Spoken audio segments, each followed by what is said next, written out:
So this is how you will get the hybrid pi equivalent of the circuit which we have drawn under the AC operating conditions.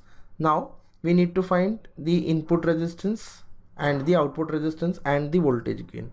In order to find the input impedance, say ZIB, what is the total resistance seen from this? For this, current source will be open circuited for finding the equivalent resistance.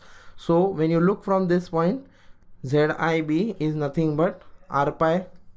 For this, if you want to derive the equation, current flowing through this is IB. So what will be ZIB? It is nothing but the voltage. Suppose say voltage is VI. VI upon voltage upon current IB.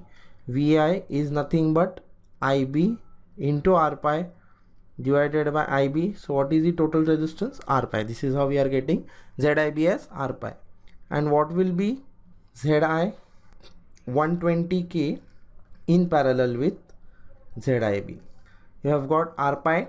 Value of R pi is 1.405 kilo ohms. So 120 kilo ohms in parallel with 1.405 kilo ohms will give you Zi as 1.3887 kilo ohms. Now one more point, how we have drawn 128 and 68 kilo ohms in this format. Now when you look at this point, 120 kilo ohms is connected between base and say other terminal is grounded. Similarly 68 kilo ohms, one terminal is connected to collector, other terminal is grounded. Hence it is shown in this format. 120 kilo ohms, one terminal connected to base, other terminal is connected to ground. 68 kilo ohms, one terminal connected to collector, other terminal connected to ground. This is how we are getting the equivalent circuit. Then we need to find the value of ZO. ZO is the output resistance seen from this point. So to find ZO, what we do?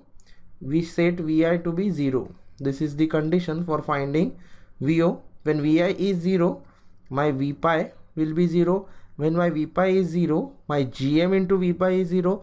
Now when the current source has value 0, that means it is nothing but an open circuit. So Gm V pi is open circuited and you have only two resistances, that is 3 kilo ohms and 68 kilo ohms. So what will be the ZO? ZO will be 3 kilo ohms in parallel with 68 kilo ohms. That is my value for ZO, which will come to 2.87 kilo ohm. Now last point is to find the voltage gain, AV. We write AV as VO upon VI, right? Now when you look at the diagram, Gm V pi, this I have already told you, I am modifying here only. Suppose say I have Gm into V pi, here I have VO. The current flowing through these two resistance total is Gm V pi, so I can draw the circuit as Gm V pi and a single resistance 2.87, which we have already found equivalent resistance, and we want to find VO across this. Current flowing is in this direction and we are applying KVL in this direction. Suppose current is flowing in this direction, so this terminal is positive, this terminal is negative. So when you apply KVL, it will be the current flowing direction in this case is positive to negative. So this is the direction of current flow. So above is negative, below is positive. So when you are applying KVL in the opposite direction, it will be VO plus Gm into V pi into the resistance 2.87 K, which is equal to 0. So VO will be minus Gm into V pi into 2.87 kilo ohms. So we want VO by Vi, so we need to replace this V pi. Now when you look at the diagram, this V pi is nothing but Vi, because the voltage between this point and the ground is V pi, and between this point and this point both are the same because the resistance 120K and R pi are in parallel. So I can say V pi is nothing but my Vi, right? So between this point it is Vi, so between these 2 points is also Vi.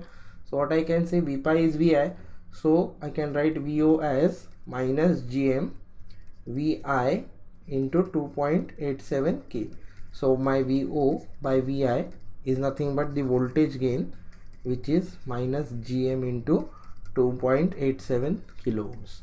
So when you substitute the value of Gm, you know Gm is 99.57. So 99.57 into 2.87 will give you the voltage gain as minus 285.76.